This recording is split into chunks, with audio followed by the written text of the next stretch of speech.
জলে আরে চিটামাটি গলে আমি ছলকে হলি গো, আমি পড়ে গেলি গো তোকে ভালে ভালে।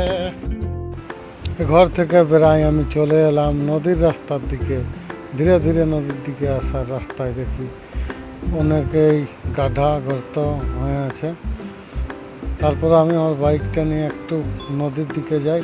নদীর দিকের রাস্তাটা অনেকটাই খারাপ হয়ে গেছে। তারপরে এই তো দেখো আমি পুলের সামনেটা পৌঁছে গেছি। পুলের উপর ওঠার পর দেখছি সুবর্ণরেখার কি সুন্দর দৃশ্য। আমার কি সুন্দর নদীর ধারে ধারে গাছপালা ও জলের অনেকটাই স্তর বেড়ে গেছে।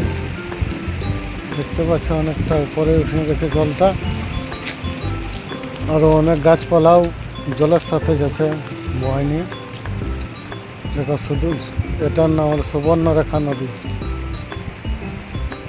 দেখো কত সুন্দর বুঁদো বুঁদো জল পড়ছে আর কি সুন্দর লাগছে এখানের পরিবেশটা আমাকে।